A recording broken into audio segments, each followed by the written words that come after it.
একজন ধনী ব্যবসায়ী যে বিয়ে করতে একেবারেই রাজি নয়, কিন্তু মায়ের কথায় পরিবারের উত্তরাধিকারী পাওয়ার জন্য সে সারোগেসির মাধ্যমে একটা সন্তানের বাবা হয়। সবকিছু ঠিকঠাক চলছিল, কিন্তু হঠাৎ তার ছোট্ট ছেলেটা গুরুতর অসুস্থ হয়ে পড়ে। তাকে বাঁচাতে খুঁজে বের করতে হয় সেই সারোগেট মেয়েটিকে যে শিশুটির জন্ম দিয়েছিল। এরপর তাদের জীবনে শুরু হয় এক অদ্ভুত সম্পর্কের গল্প। হ্যালো প্রিয়জনেরা, কেমন আছেন সবাই? আমি আরাফাত আছি আপনাদের সাথে, আর চলে এসেছি বহু প্রতীক্ষিত সূর্য অভিনীত সিনেমা বিশ্বনাথ অ্যান্ড সন্স নিয়ে। গাইজ, তাহলে চলুন দেখে আসি কিভাবে নিজের সন্তানকে বাঁচাতে এক কঠিন ব্যবসায়ীর জীবনে ফিরে আসে সেই মেয়ে, আর কিভাবে তাদের এই অদ্ভুত সম্পর্ক ধীরে ধীরে বদলে দেয় দুজনের পুরো জীবন। কাহিনীর শুরুতে আমরা দেখতে পাই ভারতের অন্যতম বড় ব্যবসায়ী বিশ্বনাথের একমাত্র ছেলে সঞ্জয় বিশ্বনাথকে। তবে সঞ্জয়কে প্রথম দেখাতেই বোঝা যায় এই লোকটা সাধারণ কেউ নয়। শুরুতেই তাকে দেখা যায় অলিম্পিক শুটিং প্রতিযোগিতায় গোল্ড মেডেল জিতে ফিরতে, অর্থাৎ ব্যবসার পাশাপাশি খেলাধুলাতেও একেবারেই মাস্টার। সঞ্জয় দেখতে যেমন স্টাইলিশ, স্বভাবেও তেমন ভীষণ গোছানো ও শৃঙ্খলাবোধ একজন মানুষ। তার বাবা বিশ্বনাথ মারা যাওয়ার পরে তাদের ব্যবসা প্রায় ধ্বংসের মুখে চলে গিয়েছিল। ঠিক সেই সময় সঞ্জয় ব্যবসার দায়িত্ব নিজের কাছে তুলে নেয়, আর তারপর নিজের পরিশ্রম, বুদ্ধি আর কঠোর নিয়মের মাধ্যমে সে ব্যবসাকে আবার দাঁড় করিয়ে নিয়ে আসে দেশের নম্বর 1 অবস্থানে। সঞ্জয় ভীষণ ওয়ার্কহলিক। তার কাছে কাজই যেন সবকিছু। সময় মতো কাজ, সময় মতো সিদ্ধান্ত, সবকিছুতেই তার কঠোর নিয়ম। কিন্তু এত বড় ব্যবসায়ী হওয়া সত্ত্বেও তার ব্যক্তিগত জীবনটা একেবারেই সাদামাটা। বাড়িতে তার নিজের বলতে রয়েছে শুধু তার মা, আর মায়ের কাছে ছেলে মানেই সারাদিন টাকা কামাবে, কিন্তু বিয়ের নাম শুনলেই পালাবে। ব্যবসা আর ব্যবসা। সঞ্জয় যেন সারাক্ষণ এটা নিয়ে ছুটে বেড়ায়। তাই তার মা অনেকদিন ধরেই একটা আশা নিয়ে বসে আছে ছেলেটাকে একবার বিয়ে দিয়ে দেখতে, কিন্তু আমাদের হিরোর কাছে বিয়ের কথা বললে যেন তার মাথায় অ্যালার্ম বেজে ওঠে। সে মাকে পরিষ্কার বলে দেয়, তুমি যা ইচ্ছা চাইলে করতে পারো, কিন্তু প্লিজ আমার বিয়ের কথা আর বলো না। তখন তার মা বলে, তুই দিন রাত এত পরিশ্রম করে টাকা কামাচ্ছিস, কিন্তু এসবের একটা মানে তো থাকতে হবে। তোর একটা উত্তরাধিকারী লাগবে না? এই বিশাল ব্যবসা, এই সম্পত্তি, সবকিছুর ভবিষ্যৎ কে সামলাবে? মায়ের কথা শুনে সঞ্জয়ও একটা উপায় বের করে ফেলে। সে বিয়ে না করে স্যারোগেট মায়ের মাধ্যমে একটা সন্তান নেওয়ার সিদ্ধান্ত নেয়। যার কিছুদিন পর কোলে সন্তান নিয়ে বাড়িতে ফিরে আসে সঞ্জয়। ছেলেকে দেখে একটা মেয়ে স্যারোগেট মা হয়ে আমাদের সন্তান জন্ম দিয়ে চলে গেছে। এখন থেকে এই বাচ্চাই আমাদের পরিবারের উত্তরাধিকারী। সঞ্জয়ের কথায় তার মা আর কিছু বলার সুযোগই পান না। সঞ্জয় সেই শিশুটির নাম রাখে এবি, আর নিজের সন্তানের প্রতি এতটাই ভালোবাসা তৈরি হয়ে যায় যে সারাক্ষণ তাকে নিজের চোখের সামনে রেখেই বড় করতে থাকে। কিন্তু কিছুদিন পরেই হঠাৎ একটা সমস্যা দেখা দেয়। এবির শরীর খারাপ হতে শুরু করে। সঞ্জয় তাকে দ্রুত ডাক্তারের কাছে নিয়ে যায়। পরীক্ষা নিরীক্ষার পর ডাক্তাররা এমন একটা খবর দেয় যেটা শুনে সঞ্জয়ের মাথায় যেন আকাশ ভেঙে পড়ে। ডাক্তার জানায় শিশুটির একটা গুরুতর সমস্যা রয়েছে, আর তাকে সুস্থ করতে হলে অপারেশন করছে। এমন অবস্থা করেছে যে এখন তাকে দেখে মনে হচ্ছে পার্টি শেষ নয়, পার্টি তাকে শেষ করে দিয়েছে। এই মেয়ে চরিত্রে অভিনয় করেছে মামিতা বাইজু, আর তিনি এই সিনেমার নায়িকা মেরি। মেরিকে যখন সঞ্জয় প্রথমবার দেখে তখন সে তো পুরোপুরি অবাক, কারণ এতক্ষণ যে মেয়েটাকে সে খুঁজছিল সেই মেয়েটাই কিনা এখন পুল থেকে ভিজে একাকার হয়ে উঠে আসছে। সঞ্জয় মনে মনে ভাবে, এই মেয়েটাই তাহলে আমার সন্তানের স্যারোগেট মা। তার উপর আরও একটা চমক অপেক্ষা করছিল। মেরির বয়স মাত্র 20 বছর। সঞ্জয় তো এখন একেবারে হতবাক, কিন্তু এসব নিয়ে বেশি ভাবার সময় নেই, কারণ সে এখানে এসেছে একটা গুরুত্বপূর্ণ কারণে। সঞ্জয় মেরির কাছে গিয়ে পুরো বিষয়টা খুলে বলে। তার সন্তান এবি গুরুতর অসুস্থ, আর তাকে বাঁচাতে মেরির বোন ম্যারো প্রয়োজন। কিন্তু মেয়েটা কোনো আবেগে ভেসে যায় না, বরং সঞ্জয়ের দিকে তাকিয়ে সোজা জানিয়ে দেয়, আমি সাহায্য করব, কিন্তু বিনা পয়সায় নয়, টাকা দিলে আমি রাজি আছি। অর্থাৎ নিজের সন্তানের জীবন বাঁচানোর জন্য এত দূর ছুটে আসা সঞ্জয় এবার এমন একজন মেয়ের সামনে পড়েছে যে সাহায্য করতেও রাজি, কিন্তু আগে টাকার হিসাবটা ক্লিয়ার করতে হবে। কলেজে ভর্তি হয়, কিন্তু সমস্যা হলো নিজের পড়াশোনার খরচ নিয়মিত চালিয়ে যাওয়া তার পক্ষে সম্ভব ছিল না। ঠিক তখনই তার জীবনে আসে সঞ্জয়ের ছেলে এবির গল্প। মেরি তার অতীতের কথা বলতে বলতে আরও একটা সত্যি প্রকাশ করে। সে জানায় একদিন সে স্যারোগেট মাদারের বিজ্ঞাপন দেখতে পেয়েছিল। সেখানে লেখা ছিল 9 মাস সন্তানকে গর্ভে ধারণ করে জন্ম দেওয়ার বিনিময়ে তাকে অর্থ দেওয়া হবে। মেরির তখন একটাই চিন্তা ছিল, তার পড়াশোনা। তাই নিজের মেডিকেল পড়ার খরচ চালানোর জন্য সে সেই প্রস্তাবে রাজি হয়, আর সেই সিদ্ধান্তের ফলে পৃথিবীতে আসে এই ছোট্ট শিশু এবি। মেরির কথা শুনে সঞ্জয়েরও তার প্রতি ধারণাটা একটু একটু করে বদলাতে শুরু করে। সে বুঝতে পারে যে মেরি কোনো খারাপ উদ্দেশ্যে স্যারোগেট মা হয়নি। নিজের স্বপ্ন পূরণ করতে, নিজের পড়াশোনা চালিয়ে যেতে বাধ্য হয়ে তাকে এই সিদ্ধান্ত নিতে হয়েছিল। সো সঞ্জয় শিশুটিকে আদর করতে করতে বলতে থাকে, তোমার মা কিন্তু খারাপ কেউ নয়, তোমার মা খুব ভালো একজন মানুষ। এরপর ধীরে ধীরে মেরিও সেই বাড়ির পরিবেশের সঙ্গে নিজেকে মানিয়ে নিতে শুরু করে। বাড়ির সার্ভেন্ট থেকে শুরু করে সবার সঙ্গে সে খুব সহজভাবে বন্ধুর মতো মিশে যায়। একদিন মেরি সঞ্জয়কে জিজ্ঞেস করে, আপনি যখন বাইরে অফিসের কাজে যান তখন আমাকে সঙ্গে নিয়ে যাবেন, আমিও তো আপনার অফিসটা একটু দেখতে চাই। সঞ্জয় আর আপত্তি করে না, দুজন একসঙ্গে অফিসের উদ্দেশ্যে বের করতে শুরু করে। কিন্তু সঞ্জয়, সে তো সঞ্জয়, লোকটা এতটাই করা আর নিয়মের পাকা যে তার অফিসে 5 মিনিট অতিরিক্ত দাঁড়িয়ে কথা বলারও যেন বড় ধরনের অপরাধ। মেয়েটি এক পর্যায়ে সঞ্জয়ের কাছে গিয়ে কিছু একটা বিষয়ে সাহায্য চাইলে সঞ্জয় তাকে বলে দেয় কাকে দেখতে হবে, কার সঙ্গে কথা বলতে হবে, এসব তুমি ঠিক করবে না, আমি যা বলবো সেটাই হবে। মেয়েটি তখনও সহজে হার মেনে নেয় না, সে নিজের মতো করে পরিস্থিতি সামলানোর চেষ্টা করে। এরপর সঞ্জয় একটা প্রাইভেট টিভি চ্যানেলে লাইভ ইন্টারভিউ দিতে যায়। মেয়েটিও তার সঙ্গে সেখানে চলে যায়। ইন্টারভিউ চলাকালীন হঠাৎ এমন একজন মানুষের কোনো এক সময় তাকে অনেক সাহায্য করেছিল, কিন্তু মজার ব্যাপার হলো সঞ্জয় নিজেই যেন সেই সাহায্যের কথা ভুলে গেছে।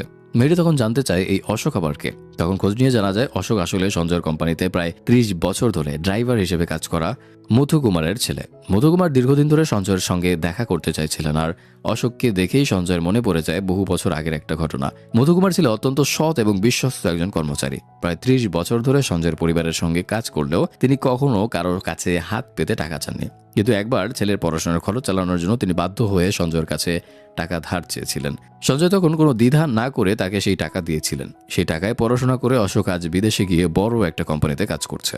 আর এখন ভিডিও কলে সেই অশোকই সঞ্জয়কে বলছে, স্যার আজ আমি যা হয়েছি আপনার জন্যই হয়েছে। এই কথা শুনে মেরিও বুঝতে পারে সঞ্জয় বাইরে থেকে যতই কঠিন আর রাগী মানুষ হোক না কেন, মানুষের প্রয়োজনে সে কিন্তু পাশে দাঁড়ায়। তবে এখানে আসল বিষয়টি সঞ্জয়কে সে শুধু একজন রাগী, অহংকারী আর কড়া ব্যবসায়ী মনে করেছিল।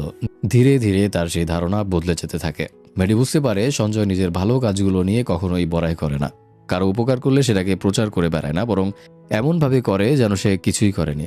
আর এই বিষয়টাই মেরির কাছে সঞ্জয়কে আরও বেশি ভালো লাগাতে শুরু করে দেয়। এদিকে অপারেশনের আগের দিন আরেকটা ঘটনা ঘটে। কোনো একটা বিষয় নিয়ে সঞ্জয়কে একজন লোকের সঙ্গে প্রচণ্ড ঝামেলায় জড়িয়ে পড়তে দেখা যায়। পরিস্থিতি এতটাই খারাপ হয়ে যায় যে শেষ পর্যন্ত তাকে ভালোভাবে শিক্ষা দিয়ে দেয় সঞ্জয়। তারপর তাকে বুঝিয়ে বলে এই ভুলটা আর আমার সামনে কখনো করবে না। মেয়েটি পুরো ঘটনাটা দেখে বুঝতে পারে সঞ্জয় তার জন্য এতটা রেগে গিয়েছিল। তাই সে সঞ্জয়কে বলে এই ঝামেলার মধ্যে হয়তো আমারও একটু দোষ ছিল। সঞ্জয় তখন তাকে থামিয়ে বলে একটু না, পুরো দোষ তোমার হলেও আমি তোমার পাশেই থাকতাম, কারণ মেরি যতদিন এখানে আছে ততদিন তার নিরাপত্তার দায়িত্ব সঞ্জয়ের। এই কথাটা মেরির মনে আরো গভীরভাবে দাগ কাটে। অবশেষে এবির চিকিৎসা এবং অপারেশনের প্রয়োজনীয় কাজগুলো সম্পন্ন হয়। এরপর মেরির নিজের জীবন নিয়েও একটা বড় সিদ্ধান্ত সামনে আসে। মেরি তার পড়াশোনা চালিয়ে যাওয়ার জন্য আবার আমেরিকায় ফিরে যেতে পারত, কিন্তু এতদিন এই বাড়ির মানুষগুলোর সঙ্গে তার একটা আলাদা সম্পর্ক তৈরি হয়ে গেছে, বিশেষ করে সঞ্জয় এবং ছোট্ট এবির সঙ্গে। তাই যাওয়ার সময় মেরি সঞ্জয়ের মায়ের কাছে তার প্রতিক্রিয়া কি হবে তাই নির্মলা ঠিক করে এবার তিনি নিজেই ছেলেকে ডেকে সুখবরটা দেবে।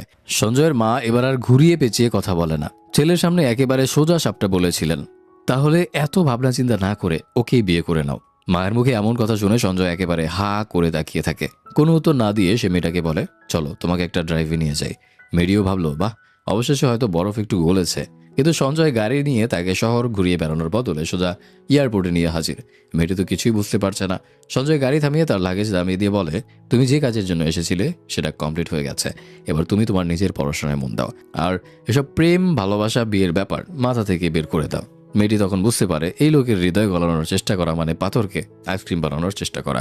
কিন্তু সঞ্জয়ের এমন আচরণের পিছনে একটা পুরনো কারণ আছে। সঞ্জয় যখন ছোট ছিল তখন তার বাবা ছিলেন দেশের একজন বড় ব্যবসায়ী, কিন্তু সেই সময় তিনি অঞ্জলি নামে একজন অভিনেত্রীর সঙ্গে সম্পর্ক তৈরি করে যা সঞ্জয়ের মায়ের কাছ থেকে লুকিয়ে রেখেছিলেন। পরে বিষয়টা সঞ্জয়ের মায়ের কাছে প্রকাশ পেয়ে যায়। এরপর সঞ্জয়ের বাবা সেই অভিনেত্রী অঞ্জলিকে দ্বিতীয় বিয়ে করে, আর ছোট্ট সঞ্জয়কে তার বাবা বোঝায় তোমার মায়ের প্রতি আমার ভালোবাসা কমে গিয়েছিল, অঞ্জলির প্রতি আমার ভালোবাসা তৈরি হয়েছে, তাই আমি তাকে বিয়ে করেছি। ছোটবেলায় বাবার মুখ থেকে এসব কথা শুনে সঞ্জয়ের মনে একটা গভীর ধারণা তৈরি হয়, ভালোবাসা চিরস্থায়ী নয়। আজ যে মানুষকে ভালোবাসবে কাল হয়তো তার প্রতি ভালোবাসা থাকবে না। আর এই কারণে সঞ্জয় বিয়ে নামের সম্পর্কটাকে বিশ্বাস করতে পারে না। এমনকি আজও সে সেই পুরনো ঘটনার প্রভাব থেকে বেরিয়ে আসতে পারেনি। তাই মেয়েটির প্রতি তার যতই অনুভূতি তৈরি হোক না কেন সে নিজেকে বারবার থামিয়ে দেয়। এয়ারপোর্টে মেয়েটিকে রেখে সঞ্জয় বাড়িতে ফিরে আসে। বাড়িতে ফিরে তার মা ও পরিবারের লোকজন মেরির ব্যাপারে জানতে চাইলে সঞ্জয় শুধু বলে ও আর ফিরে আসবে না। কিন্তু সঞ্জয় তখনও জানে না এই গল্প এত সহজে শেষ হওয়ার নয়। পরের দিন সকালে সঞ্জয়ের বাড়ির সামনে হঠাৎ বিশাল হইচই শুরু হয়ে যায়। বাড়ির সামনে মানুষের ভিড়, মিডিয়া সবাই একসঙ্গে জড়ো হয়েছে। সঞ্জয় উপর থেকে নিচে তাকিয়ে দেখে সামনে দাঁড়িয়ে রয়েছে মেরি, কিন্তু এবার সে একা আসেনি, সে সঞ্জয়ের বিরুদ্ধে প্রকাশ্যে প্রতিবাদ করছে। মেরির দাবি একটাই, আমি যে সন্তানকে জন্ম দিয়েছি সেই সন্তান আমার কাছেই থাকা উচিত। তার অভিযোগ সঞ্জয় সারাক্ষণ ব্যবসা নিয়ে ব্যস্ত থাকে, নিজের সন্তানকে ঠিকমতো সময় দেওয়ার মতো সময়ও তার কাছে নেই। তাই তার হাতে শিশুটিকে নিরাপদে বড় করা সম্ভব নয়। এই ঘটনা এবার তার পারিবারিক ঝামেলার মধ্যে সীমাবদ্ধ থাকে না, বিষয়টি গড়ায় আদালত পর্যন্ত। কোর্টে মামলা শুরু হয়, কিন্তু বিষয়টা এত সহজ নয়। শেষ পর্যন্ত বিচারক দুজনকে নিজের চেম্বারে ডেকে বলে, এই মামলা অনেক দূর যেতে পারে, আপনারা চাইলে আদালতের বাইরে নিজেদের মধ্যে একটা সমাধান করে ফেলতে পারেন। কিন্তু মেডি একেবারেই রাজি নয়। সে স্পষ্ট জানিয়ে দেয়, আমি ওর উপর কোনোভাবে বিশ্বাস করতে পারি না। উনি সারাক্ষণ কাজ নিয়ে ব্যস্ত থাকে, নিজের সন্তানকে ঠিকভাবে দেখাশোনা করার সময় তার কাছে নেই। আমার সন্তান আমার কাছে দিয়ে দিন। কিন্তু বিচারক তখন বিষয়টাকে অন্যভাবে দেখে। তিনি মেডিকে জিজ্ঞেস করে, সে কি প্রমাণ করতে পারবে যে একজন সিঙ্গেল প্যারেন্ট হিসেবে সে শিশুটিকে সঠিকভাবে বড় করার জন্য প্রস্তুত? মেডি নিজের অবস্থানে অনড় থাকে। অবশেষে বিচারক একটা সিদ্ধান্ত নেয়, শিশুটিকে এখনই কারো কাছে থেকে কেড়ে নেওয়া হবে না, বরং 6 মাসের একটা সময়সীমা দেওয়া হয়। এই 6 মাস মেডি এই বাড়িতে থেকে শিশুটির যত্ন নেবে। এছাড়াও সরকারি পক্ষ থেকে সময়ে সময়ে পরিদর্শক পাঠানো হবে, যারা এসে দেখবে শিশুটির যত্ন ঠিকভাবে নেওয়া হয়েছে কিনা। 6 মাস শেষে যদি প্রমাণ হয় যে সঞ্জয় এবং তার পরিবার শিশুটিকে নিরাপদে ও সঠিকভাবে বড় করতে সক্ষম, তাহলে শিশুটি তাদের কাছেই থাকবে। কিন্তু যদি তারা ব্যর্থ হয়, তাহলে শিশুটিকে মেডির কাছেই দিয়ে দেওয়া হবে। অর্থাৎ এবার শুরু হতে যাচ্ছে এক অদ্ভুত 6 মাসের লড়াই।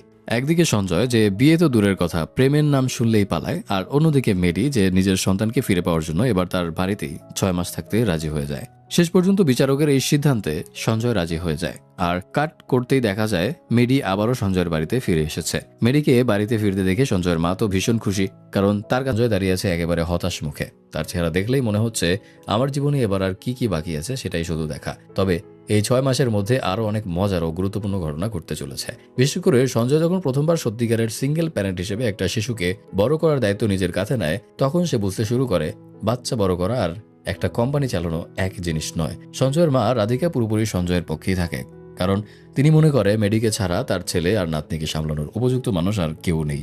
আর অ্যাকচুয়ালি একটা ছোট শিশুকে বড় করা মোটেও সহজ কাজ নয়। বাচ্চা হঠাৎ কাঁদছে, কেন কাঁদছে, ক্ষুধা লেগেছে, ঘুম পাচ্ছে নাকি ডায়াপার পরিবর্তন করতে হবে, কিছুই বোঝা যায় না। আমার মা সবসময় বলে, বাচ্চা বলা যে কত কঠিন আর কত যন্ত্রণার সেটা একদিন বুঝতে পারবে। এখনো বুঝি না, হয়তো ইন ফিউচার বুঝতে পারবো। যাই হোক, এতদিন সঞ্জয় শিশুটিকে মায়ের কাছে রেখে নিজের ব্যবসা নিয়ে ব্যস্ত থেকেছে, কিন্তু এখন আদালতের চ্যালেঞ্জের পর তাকে নিজেকেই প্রমাণ করতে হবে যে সে একজন ভালো বাবা হতে পারে। আর প্রথম দিনেই সে বুঝে যায়, বাবা হওয়া মানে শুধু বাচ্চাকে ভালোবাসা নয়, তার পেছনে অনেক পরিশ্রমও আছে।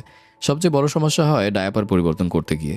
সঞ্জয়ের স্বভাবই এমন, সবকিছু ভীষণ পরিষ্কার পরিচ্ছন্ন থাকতে হবে, তার মধ্যে নিজের বাচ্চার ডায়াপারই তো বদলাচ্ছেন, এত প্রস্তুতি কেন? সঞ্জয় তাকে খুব সিরিয়াস মুখে বলে হাইজিন মেনটেন করছে। এরপর গ্লাভস পরে সবকিছু ঠিকঠাক করে শেষ পর্যন্ত নিজের বাচ্চার ডায়াপার বদলে দেয়। কিন্তু ডায়াপার বদলালেই তো কাজ শেষ নয়, এরপর আছে খাওয়ানো, দুধ খাওয়ানো, ঘুম পাড়ানো, আর সবচেয়ে বড় সমস্যা রাতে ঘুম না হওয়া। সঞ্জয় সারা রাত শিশুটিকে সামলাতে সামলাতে এমন অবস্থায় পৌঁছে যায় যে তার নিজের ঘুমানোর আগেই সকাল হয়ে যায়। সে তখন ভাবতে থাকে, একে কিভাবে সামলাবো। শেষ পর্যন্ত পরের দিন একটা নতুন আইডিয়া বের করে সঞ্জয়। ক্যাঙ্গারু যেমন নিজের বাচ্চাকে শরীরের কাছে রেখে ঘুরে, সঞ্জয় ঠিক তেমনভাবে শিশুটিকে নিজের সঙ্গে নিয়ে বেরিয়ে পড়ে। কিন্তু বিপদ হয় অন্য জায়গায়। একসময় সে শিশুটি অন্য একজনের কাছে দিয়ে একটু দৌড়ে যায়, আর সঞ্জয়কে দেখতে না পেয়ে শিশুটি কান্না শুরু করে দেয়। কান্নার শব্দ শুনে সঞ্জয় দৌড়ে এসে সঙ্গে সঙ্গে বাচ্চাটিকে কোলে তুলে নেয়, আর তখনই সে বুঝতে পারে এই ছোট্ট শিশুটার জন্য সে কতটা গুরুত্বপূর্ণ হয়ে উঠেছে। তবে রাধিকা সঞ্জয়কে ছেড়ে কথা বলে না। তিনি রেগে গিয়ে বলে, এভাবে তুমি বাচ্চাটাকে দেখাশোনা করছো, নিজের সন্তানকে কিভাবে সামলাতে হয় সেটা তো তুমি ঠিক মতো জানো না। তারপর বাচ্চাটিকে কোলে নিয়ে তিনি বাড়ির দিকে চলে যায়। এভাবেই সঞ্জয় আর মেডির মধ্যে শিশুটিকে কে কিভাবে বড় করবে এই নিয়ে প্রতিদিন নতুন নতুন ঝামেলা চলতে থাকে। কখনো মেডি নিজের মতো করে শিশুটিকে সামলাচ্ছে, আবার কখনো সঞ্জয় নিজের নিয়ম চাপিয়ে দিচ্ছে। অর্থাৎ এখন বাড়িটা আর কোনো বাড়ি নেই, বরং পুরোদস্তর প্যারেন্টিং ব্যাটল জোন। এর মধ্যে গল্পে আবার হাজির হয় সঞ্জয়ের বাবার দ্বিতীয় স্ত্রী অঞ্জলি। অঞ্জলিকে দেখা মাত্রই সঞ্জয় কিছুটা অস্বস্তিতে পড়ে যায়, কারণ ছোটবেলার সেই পুরনো ঘটনাগুলোর সঙ্গে অঞ্জলির নাম জড়িয়ে আছে। কিন্তু সঞ্জয়ের মা রাধিকা অতীতের সবকিছু ভুলে গেছে। তিনি অঞ্জলিকে এখন পরিবারের একজন সদস্য হিসেবে গ্রহণ করেছেন। অঞ্জলি এবার যে কারণে এসেছে সেটাও বেশ গুরুত্বপূর্ণ। রাধিকা সঞ্জয়কে জানায় অঞ্জলির মেয়ে মেঘনার বিয়ে ঠিক হয়েছে, আর মেঘনা হলো সঞ্জয়ের সৎ বোন। পরের মাসেই তার বিয়ে, তাই অঞ্জলি এবং তার পরিবার সঞ্জয়কে নিমন্ত্রণ করতে এসেছে। রাধিকা তখন সঞ্জয়কে বলে, তুমি শুধু আমার ছেলে নও, মেঘনারও বড় ভাই, তাই তোমাকেই তোমার বোনের বিয়েতে সামনে থেকে সবকিছু করতে হবে। কিন্তু সঞ্জয়ের কাছে ব্যাপারটা এত সহজ নয়, কারণ মেঘনার বিয়ের আনন্দের মাঝেও তার সামনে আবার ফিরে এসেছে সেই মানুষটি যার কারণে তার শৈশবের বিশ্বাস এবং ভালোবাসা সম্পর্কে ধারণাটাই বদলে গিয়েছিল। সে হলো অঞ্জলি। আর এখন তাকে শুধু একজন ব্যবসায়ী বা বাবা হিসেবেই নয়, একজন বড় ভাই হিসেবেও নিজের দায়িত্ব পালন করতে হবে।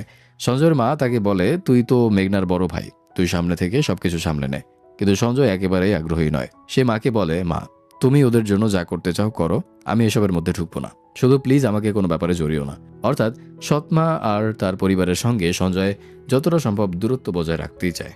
এরপরেই গল্পে আসে একটা মজার ঘটনা। একদিন মেডি শিশুটিকে খাওয়াচ্ছিল। ঠিক সেই সময় আদালত থেকে পাঠানো সেই 3 জন ইন্সপেক্টর বাড়িতে পরিদর্শনের জন্য এসে হাজির হয়। তাদের দেখেই মেডি সঞ্জয়ের কাছে দৌড়ে এসে বলে, বাচ্চার জন্য একটা খেলনা দরকার, ওই রুমে আছে, তুমি গিয়ে নিয়ে আসবে। সঞ্জয় তখন মেডির কথা মতো খেলনা আনতে যায়, কিন্তু ইন্সপেক্টররা এসে যা দেখে তাতে তারা কিছুটা অবাক, কারণ সঞ্জয়কে দেখে মনে হচ্ছে সে নিজেই শিশুটিকে খাওয়াচ্ছে এবং খুব মন দিয়ে তার যত্ন নিচ্ছে। ইন্সপেক্টররা ভাবে, বাহ, মনে তো হচ্ছে সে বেশ ভালোভাবেই বাচ্চাটাকে সামলাচ্ছে। তবে মেরি তখন সঞ্জয়ের দিকে তাকিয়ে এমন ভাব করছে যেন সে নিজেই এতক্ষণ ধরে বাচ্চাটাকে খাওয়াচ্ছিল। সঞ্জয় তাকে রেগে গিয়ে বলে, আপনি যখন এলেন তখন তো আমি বাচ্চাটাকে খাওয়াচ্ছিলাম। কিন্তু মেরি কোনোভাবেই পিছিয়ে যাওয়ার মেয়ে নয়। সে উল্টো ইন্সপেক্টরদের সামনে সঞ্জয়কে দোষী বানানোর চেষ্টা করে। সঞ্জয় তখন মনে মনে ভাবছে, এই মেয়েটা বাচ্চা সামলাচ্ছে নাকি আমাকে সামলাচ্ছে, কিছুই বুঝতে পারছে না। এদিকে বাড়ির কর্মচারীরাও সঞ্জয়ের পক্ষ নেয়। ঠিক তখনই সঞ্জয়ের মা সেখানে এসে হাজির হয়। মেরির সঙ্গে সঙ্গে তার কাছে গিয়ে বলে, আন্টি, আপনার ছেলে আমাকে ফাঁসানোর চেষ্টা করছে, অন্তত আপনি তো আমার পক্ষ নেবেন। মেরির মুখে সেই আন্টি শব্দটা শুনেই নির্মলার মনটা যেন নরম হয়ে যায়। তিনি মনে মনে ঠিক করে ফেলে, এই মেয়েটাই আমার ছেলের বউ হবে। তারপর সঞ্জয়কে ডেকে বলে, বাড়িতে এত মানুষ এসেছে, সবাইকে খাবার দাও, আজ সবাই একসঙ্গে বসে খাবে। আর সত্যি সেদিন ইন্সপেক্টর সহ সবাই একসঙ্গে বসে খেতে শুরু করে। সঞ্জয়ের মা দূর থেকে পুরো দৃশ্যটা দেখতে থাকে। একদিকে তার ছেলে, তার পাশে মেয়েটি, কোলে ছোট্ট এবি, সব মিলিয়ে তার চোখে যেন একটা সম্পূর্ণ পরিবার তৈরি হয়ে গেছে। এতদিন তিনি যে স্বপ্নটা দেখেছিলেন সেই স্বপ্নটা যেন তার চোখের সামনে সত্যি হয়ে উঠেছে, যেটা দেখে তিনি খুব খুশি হয়ে যায়। কিন্তু এই আনন্দের পরেই গল্পে আসে একেবারে হৃদয় ভেঙে যাওয়ার মতো একটা ঘটনা। রাতের দিকে মেডি সঞ্জয়ের ঘরের দরজায় এসে টোকা দেয়। সঞ্জয় তখন বিরক্ত হয়ে ভাবে, আবার নিশ্চয়ই কোনো ঝামেলা করতে এসেছে, বাচ্চাটাকে জাগিয়ে আমাকে ঘুমাতেও দেবে না। সে দরজা খুলে রেগে বলে, কি হয়েছে, বাচ্চাটা এইমাত্র ঘুমিয়েছে। কিন্তু মেডি তখন কোনো কথা বলে না, তার চোখে পানি, কাপা গলায় শুধু বলে, আমার সঙ্গে আসুন। সঞ্জয় কিছুই বুঝতে পারে না, তবুও মেডির সঙ্গে তার মায়ের ঘরের দিকে যায়। ঘরে ঢুকেই সঞ্জয় থমকে দাঁড়িয়ে যায়। তার মা নির্মলা বিছানায় নিথর হয়ে পড়ে আছেন। সঞ্জয় প্রথমে যেন বিশ্বাসই করতে পারে না কি ঘটেছে। সে মায়ের কাছে ছুটে যায়, মা, কিন্তু কোনো সাড়া নেই। হঠাৎ করে তার নিজের মাকে হারানোর ধাক্কাটা সঞ্জয় কিছুতেই মেনে নিতে পারে না। সে বিছানার পাশে বসে পড়ে। তার চোখের সামনে তখন মায়ের সঙ্গে কাটানো ছোটবেলার সব স্মৃতি ভেসে উঠতে থাকে। এরপর সঞ্জয়ের চোখ যায় বিছানার পাশে টেবিলের দিকে। সেখানে রয়েছে অনেকগুলো ওষুধ, কিছু চকলেট আর তার মায়ের মোবাইল ফোন। সঞ্জয় ফোনটা হাতে নিয়ে দেখতে শুরু করে, আর তখনই তার চোখ আটকে যায় ফোনের কল হিস্ট্রিতে। সেখানে দেখা যায় তার মায়ের শেষ কয়েকটি কলের মধ্যে বারবার একটা নম্বর রয়েছে, আর সেই নম্বরটা সঞ্জয়ের নিজের। সঞ্জয়ের মায়ের ফোনে একাধিক মিসড কল ছিল, আর সেই কলগুলোর একটাও সঞ্জয় ধরেনি, কারণ তখনও সে নিজের কাজ, ব্যবসা আর টাকা উপার্জন নিয়ে এতটাই ব্যস্ত ছিল যে নিজের পাশে থাকা মায়ের দিকেই ঠিকমতো তাকানোর সময় তার ছিল না। যে মানুষটা সারা জীবন ছেলের পাশে ছিলেন, শেষ মুহূর্তে তিনি ছেলেকে ফোন করেছিলেন, কিন্তু সঞ্জয় তখন নিজের দুনিয়ায় ব্যস্ত। আর এখন যতই কাঁদুক, যতই আফসোস করুক, মৃত মানুষ আর কখনো ফিরে আসবে না। একটা কথা বলবো, কখনো আপনাদের মা বাবা ফোন দিলে যতই ব্যস্ত থাকুন না কেন, ফোনটা রিসিভ করবেন। আমি এখন থেকে সেটা করব। যাই হোক, তবে একটা বিষয় সঞ্জয় হয়তো কোনোদিন জানতে পারবে না। তার মা মারা যাওয়ার আগে হয়তো এটাই ভেবে গিয়েছিলেন, আমার ছেলে এখন আর একা নেই, ওর নিজের একটা পরিবার তৈরি হয়েছে, এখন আমি নিশ্চিন্তে যেতে পারি। কারণ মৃত্যুর আগে তিনি নিজের চোখে সঞ্জয়, মেডি আর ছোট্ট এবিকে একসঙ্গে দেখেছিলেন। তাই হয়তো জীবনের শেষ মুহূর্তে তার মনে একটা শান্তি ছিল। মায়ের মৃত্যুর পর পুরো বাড়িটা শোকে ডুবে যায়। এই পরিস্থিতিতে অঞ্জলি অর্থাৎ সঞ্জয়ের সৎ মা এসে বলে তারা মেঘনার বিয়েটা পিছিয়ে দিতে চায়। কিন্তু মায়ের বলা পুরনো কথাগুলো তখনও সঞ্জয়ের মনে পড়তে থাকে। তার মা সবসময় বলতেন, ওরাও আমাদের পরিবার, মেঘনা তোর বোন, তুই ওর বড় ভাই, এত বছর পর আমাদের পরিবারে একটা ভালো অনুষ্ঠান হতে যাচ্ছে, তুই নিজে দাঁড়িয়ে থেকে ওর বিয়ে দিবি। এই কথাগুলো সঞ্জয়ের মনে গভীরভাবে দাগ কাটে। সে বুঝতে পারে মা হয়তো এটাই চেয়েছিলেন। তাই বহু বছর পর প্রথমবারের মতো সঞ্জয় নিজে থেকে তার সৎ মায়ের সঙ্গে কথা বলতে চায়। সে বলে, মা যদি আজ থাকতেন তাহলে খারাপ একটা ঘটনা ঘটেছে বলেই ভালো একটা ঘটনা বন্ধ করে দিতেন না। তিনি চাইতেন আমাদের পরিবারের একটা ভালো ঘটনা ঘটুক। আর সেই সিদ্ধান্তের পর সঞ্জয় এমন একটা জায়গায় ফিরে যায় যেখানে যাওয়ার কথা সে প্রায় 30 বছর ধরে ভুলেও ভাবেনি। সঞ্জয়ের বাবা যে বিশাল বাড়িটা তৈরি করেছিলেন, জায়গার এক লোকাল পলিটিশিয়ান এসে বাড়িতে ঝামেলা শুরু করে। বিয়ের অনুষ্ঠান কোথায় হবে সেটা নিয়ে তার আপত্তি। বাড়ির পেছনে থাকা মণ্ডপে বিয়ের অনুষ্ঠান করা যাবে না, এমন দাবি করতে থাকে সে। অঞ্জলি বিষয়টা শান্তভাবে বোঝানোর চেষ্টা করলে সেই লোক অঞ্জলিকে অত্যন্ত অপমানজনকভাবে কথা বলতে শুরু করে। সে তাদের পরিবারকে ছোট্ট করে বলতে থাকে, অঞ্জলি তো এই পরিবারের দ্বিতীয় স্ত্রী, তাই তাদের নিয়ে এলাকায় নানা কথা রয়েছে। সঞ্জয় দূর থেকে এই সবকিছু দেখছিল, কিন্তু এবার সে আর চুপ করে থাকে না। সে সরাসরি ফোন করে এলাকার একজন প্রভাবশালী মিনিস্টারের সঙ্গে যোগাযোগ করে। একটা ফোনে সে পলিটিশিয়ানদের সব দাপট শেষ। মিনিস্টারের নির্দেশে লোকটাকে সেখান থেকে সরিয়ে দেওয়া হয়। কিন্তু যাওয়ার সময়ও সে অঞ্জলিকে নিয়ে অত্যন্ত কুরুচিপূর্ণ কথা বলে যায়। আর এই ঘটনার প্রভাব পড়ে মেঘনার উপরে। যখন জানতে পারে যে মেঘনা এমন একটা পরিবারের মেয়ে যেখানে তার মা একজন ব্যবসায়ীর দ্বিতীয় স্ত্রী ছিলেন, তখন তারাও পিছিয়ে যেতে শুরু করে। তারা বলতে থাকে এমন পরিবারের সঙ্গে আমরা কোনো সম্পর্কে যেতে চাই না। এমনকি তারা মেঘনার বিয়ে ভেঙে দেওয়ার কথাও ভাবতে শুরু করে। এই খবর মেঘনার কাছে পৌঁছাতেই সে পুরোপুরি ভেঙে পড়ে। সে বলে, আমার আর এই বিয়ে করতে হবে না। এতদিন ধরেই তো এই এলাকার মানুষ আমাদের পরিবারকে অন্য চোখে দেখে এসেছে, এবার আর এসব সহ্য করতে পারছি না। সঞ্জয় তখন মেঘনার পাশে দাঁড়িয়ে থাকে, বোঝায়, চিন্তা করিস না মেঘনা, তুই আমার বোন, একজন বড় ভাই হিসেবে তোর বিয়ে আমি নিজে দাঁড়িয়ে দিব। যাই হোক, এই বিয়ে আমি ভালোভাবেই সম্পন্ন করব। কিন্তু সঞ্জয়ের এই কথাগুলো শুনে মেঘনা আরও রেগে যায়। সে তিক্তভাবে বলে, এত বছর পর হঠাৎ করে এতটা দায়িত্বশীল ভাই সাজতে আসবেন না। তারপর সে সঞ্জয়কে তার ছোটবেলার কিছু পুরনো কথা মনে করিয়ে দিতে শুরু করে। আর সেখান থেকেই বেরিয়ে আসতে থাকে সঞ্জয়ের জীবনের আরও কিছু তিক্ত সত্য। এরপর মেঘনা সঞ্জয়কে তার ছোটবেলার কষ্টের কথাগুলো মনে করিয়ে দেয়। সে বলে, আপনি ছোটবেলা থেকে আমাদের ঘৃণা করতেন, আমিও ছোটবেলা থেকে আপনাকে ঘৃণা করছি, কারণ আমাদের বাবার নিজের পরিবারের সঙ্গে থাকার চেয়ে আপনার সঙ্গে থাকাটাই বেশি ভালো লাগতো। বাবা যখন এই বাড়িতে আসতেন আমরা অপেক্ষা করতাম কখন আবার চলে যাবেন। মেঘনার কথাগুলো শুনে সঞ্জয় কিছুক্ষণ চুপ করে থাকে, কিন্তু এর মধ্যেই সেই লোকাল পলিটিশিয়ান আবার এসে তাদের পরিবারকে অপমান করতে শুরু করে। এবার সঞ্জয় নিজেকে সামলাতে পারে না। সে লোকটাকে ধরে এলাকাবাসীর সামনেই ভালোভাবে শিক্ষা দেয়। তারপর সবার সামনে স্পষ্ট করে বলে, আজকের পর থেকে এই পরিবার সম্পর্কে কেউ কোনো খারাপ কথা বলবে না, কারণ এইবারের ছেলে আমি। এত বছর পর প্রথমবার সঞ্জয় নিজের পরিবারের হয়ে প্রকাশ্যে দাঁড়ায়। এরপর সঞ্জয় যায় আরও একটা গুরুত্বপূর্ণ কাজ করতে। মেঘনার নানু নানি অর্থাৎ তার সৎ মায়ের বাবা মা বহু বছর ধরে মেয়ের সঙ্গে কোনো যোগাযোগ রাখেন না, কারণ তারা মনে করেন তাদের মেয়ে একজন বিবাহিত ব্যবসায়ীর প্রেমে পড়ে দ্বিতীয় স্ত্রী হওয়ার সিদ্ধান্ত নিয়ে পরিবারকে অপমান করেছে। সঞ্জয় তাদের বাড়িতে মেঘনার বিয়ের নিমন্ত্রণপত্র নিয়ে যায়। সে বলে, প্রায় 30 বছর ধরে আপনারা আপনাদের মেয়ের সঙ্গে দেখা করেননি, কাল আপনাদের নাতনির বিয়ে, অন্তত একবার এসে তাকে আশীর্বাদ করে যান। কিন্তু তারাও নিজেদের অভিমান ছাড়তে চান না।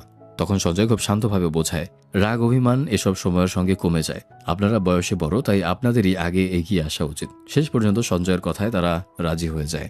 এরপর সঞ্জয় সেই আত্মীয়কেই বিয়েতে নিয়ে আসে যিনি প্রথমে বিয়েটা ভেঙে দেওয়ার চেষ্টা করেছিলেন। তাকে বুঝিয়ে সুঝিয়ে শেষ পর্যন্ত রাজি করে ফেলে। ফলে এত বছর ধরে আলাদা হয়ে থাকা পরিবারের মানুষগুলো আবার এক জায়গায় একত্রিত হয় আর সঞ্জয় নিজের হাতে মেঘনার বিয়েটা ধুমধাম করে সম্পন্ন করে। একটা সময় যে পরিবার ছিন্ন ভিন্ন হয়ে গিয়েছিল মায়ের শেষ ইচ্ছার কারণে, সেই পরিবারটাই আবার একসঙ্গে দাঁড়ায়। কিন্তু বিয়ে শেষ হওয়ার পর আসে আসল ব্যাপার। রাতে মেডি সঞ্জয়ের সঙ্গে কথা বলতে আসে। সে বুঝতে পারে সঞ্জয় এখনও তাকে বিয়ে করার ব্যাপারে রাজি নয়।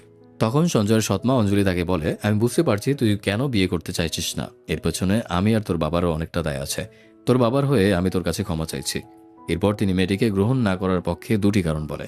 প্রথমত, মেডি এখানে স্থায়ীভাবে থাকার জন্য আসেনি। যেমন আমরা কোথাও ঘুরতে গেলে আনন্দ করে 2-1 দিন বেশি থাকি, তারপর আবার নিজের বাড়িতেই ফিরে যাই, মেডিও তেমনই এখানে কিছুদিনের জন্য এসেছে। তার আসল বাড়ি আমেরিকায়। তার মেডিকেল পড়াশোনা শেষ করতে হবে, নিজের ক্যারিয়ার তৈরি করতে হবে। আর দ্বিতীয় কারণ, সঞ্জয় আর মেডির মধ্যে প্রায় 20 বছরের এইজের গ্যাপ। ও মাই গড। অঞ্জলি তাই সঞ্জয়কে বোঝায় ওকে যেতে দে, ও নিজের পড়াশোনা শেষ করুক। সঞ্জয় শেষ পর্যন্ত মেডিকে তার নিজের স্বপ্নের দিকে এগিয়ে যেতে দেয়। মেডি আমেরিকায় ফিরে যাওয়ার জন্য যখন বিমানে ওঠে তখন সঞ্জয় তাকে একটা উপহার দেয়। মেডি উপহারটি খুলে দেখে তার ভেতরে সঞ্জয় কিছু কথা লিখে রেখেছে। তার জীবনে কি কি করতে হবে, নিজের স্বপ্ন কিভাবে পূরণ করতে হবে, এসব নিয়ে সঞ্জয় তাকে পরামর্শ দিয়েছে। আর শেষে নিজের ফোন নম্বরটা লিখে দিয়েছে, কখনো মন খারাপ হলে আমাকে ফোন করো। এরপর কেটে যায় 5 বছর। এই 5 বছরে মেডি তার মেডিকেল পড়াশোনা সফলভাবে শেষ করে ডক্টর হয়ে যায়।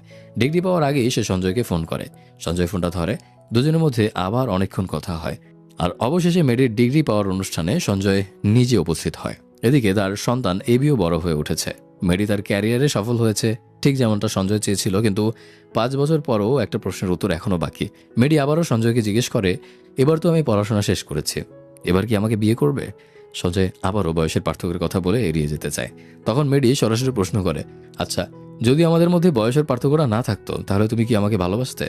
এই প্রশ্নের উত্তর কিন্তু দর্শক আগেই জেনে গেছে, কারণ মেডি তার জীবনে আসার পর সঞ্জয়ের জীবনটাই বদলে গেছে। যে মানুষটা একসময় শুধু ব্যবসা, টাকা আর কাজ নিয়ে ছুটত, সে এখন পরিবার, সম্পর্ক, ভালোবাসার মূল্যটা বুঝতে শিখেছে। মেডি তাকে নিজের অনুভূতিগুলোকে বুঝতে শিখিয়েছে, আর তাদের ছোট্ট সন্তানও তাদের দুজনকে এক অদ্ভুত বন্ধনে বেঁধে দিয়েছে। শেষ পর্যন্ত সঞ্জয় বুঝতে পারে বয়সের ব্যবধান হয়তো একটা সংখ্যা, কিন্তু ভালোবাসার সামনে সেই সংখ্যার কোনো মূল্য নেই। শেষ দৃশ্যে সঞ্জয়, মেডি আর তাদের সন্তান 3 জন একসঙ্গে হাত ধরে সূর্যোদয়ের দিকে এগিয়ে যায়। আর এখানেই হ্যাপি এন্ডিংয়ে শেষ হয় আমাদের আজকের গল্প। তো গাইজ, কেমন লাগলো আজকের এই মুভির গল্প এবং আমার কোনো এক্সপ্লেনেশন তা কমেন্ট করে জানাতে ভুলবেন না। এতক্ষণ সঙ্গে ছিলাম আমি আরাফাত। দেখা হচ্ছে পরবর্তী কোনো এক্সপ্লেনেশনে নতুন কোনো গল্প নিয়ে। সে পর্যন্ত ভালো থাকুন, সুস্থ থাকুন, পরিবার, আত্মীয় স্বজন সবার সঙ্গে ভালো সম্পর্ক বজায় রাখুন। আল্লাহ হাফিজ।